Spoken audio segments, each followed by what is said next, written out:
আসসালামু আলাইকুম দর্শক বন্ধুরা, নিহিকা কিচেনে আপনাদের সবাইকে স্বাগত। আজকের রেসিপি আমচুর পাউডার। এটা বানিয়ে আপনারা সারা বছর সংরক্ষণ করে রাখতে পারেন। এটা আপনারা বিভিন্ন সবজির সঙ্গে অথবা চানাচুর বানানোর জন্য প্রয়োজন হয়। তাছাড়া এটা দিয়ে একটা ড্রিঙ্কস আপনারা এই গরমে খেতে পারবেন, সেটা আমি সব শেষে দেখিয়ে দেব।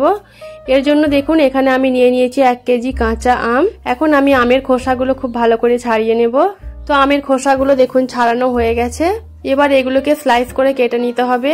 এর জন্য একটা গ্রেটার দিয়েও এভাবে আপনারা কেটে নিতে পারেন, গ্রেটারের এই অংশটা দিয়েও কাটতে পারেন, তাছাড়া বটির সাহায্যেও কাটতে পারেন। আমি দেখুন বটির সাহায্যে পাতলা পাতলা করে কেটে নিচ্ছি।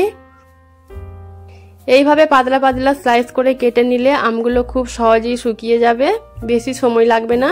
সেজন্য এইভাবে পাতলা পাতলা করে কেটে নিতে হবে। তো সমস্ত আমগুলো দেখুন আমি কেটে নিয়েছি। এখন একটা পাত্রের মধ্যে আমি নিয়ে নেব পানি। এবার এই পানির মধ্যে আমি স্লাইস করা আমের পিসগুলো দিয়ে দেব। এই পানির মধ্যে দিয়ে 5 মিনিটের জন্য রেখে দেব, কারণ আমের মধ্যে একটা কালশিটে কষ থাকে। এই পানির মধ্যে রেখে দিলে কষটা বেরিয়ে যাবে।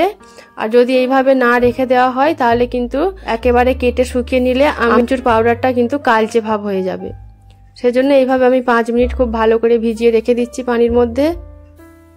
এবার 5 মিনিট পর আমি এগুলোকে তুলে নিচ্ছি। তো এর জন্য একটা স্ট্রেনার নিয়ে নিয়েছি। দেখুন এর মধ্যে আমি স্লাইস করা পিসগুলো তুলে নিচ্ছি পানি থেকে। এতে করে এক্সট্রা পানিটাও ঝরে যাবে খুব ভালো করে। তো দেখুন সমস্ত আমের পিসগুলো আমি তুলে নিয়েছি। এখন একটা সুতি কাপড় নিয়ে নিয়েছি আর ওর মধ্যে আমের পিসগুলো ঢেলে দিলাম। তারপরে শুকনো কাপড় দিয়ে উপর থেকে আরও একটা তাওয়েল দিয়ে আমি খুব ভালো করে মুছে দিচ্ছি, যাতে এর গায়ে যে পানিটা লেগে রয়েছে সেটাও খুব ভালোভাবে সোপ করে নেয় এই শুকনো কাপড়টার মধ্যে।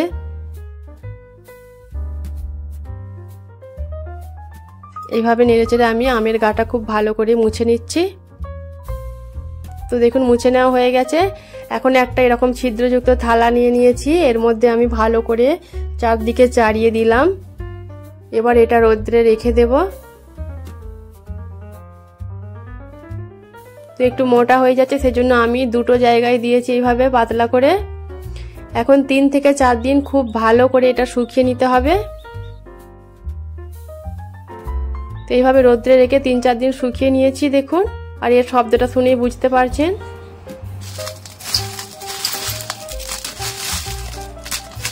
এটা কতটা শুকনো হয়েছে নিশ্চয়ই আপনারা বুঝতে পারছেন এর শব্দ শুনে।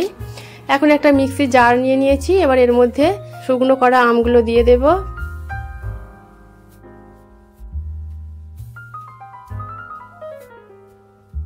এবার এগুলো খুব ভালো মিহি করে একদম গুঁড়ো করে নিতে হবে। তো আমি খুব ভালো করে গুঁড়ো করে নিয়েছি দেখুন। 1 কেজি আম দিয়ে এই পরিমাণ হয়েছে গুঁড়োটা। আমি ঢেলে দেখাচ্ছি কতটা হয়েছে।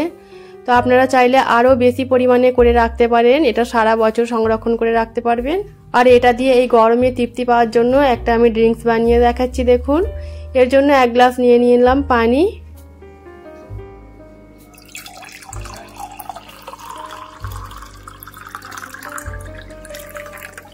এখন এই পানির মধ্যে দিয়ে দেব 1/2 চামচ আমচুর পাউডার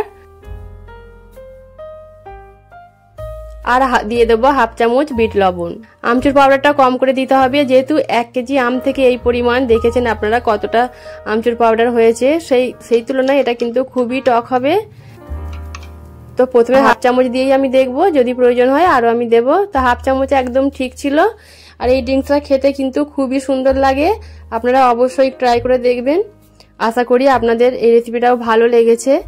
ভালো লাগলে লাইক করবেন, আমার চ্যানেলে নতুন বন্ধু হয়ে থাকলে চ্যানেলটা সাবস্ক্রাইব করে দেবেন। আর যারা আগে থেকেই সাবস্ক্রাইব করেছেন তাদেরকে অসংখ্য ধন্যবাদ। আজকের জন্য এই পর্যন্তই, ফিরে আসছি নতুন কোনো রেসিপি নিয়ে। সবাই ভালো থাকবেন। আল্লাহ হাফেজ।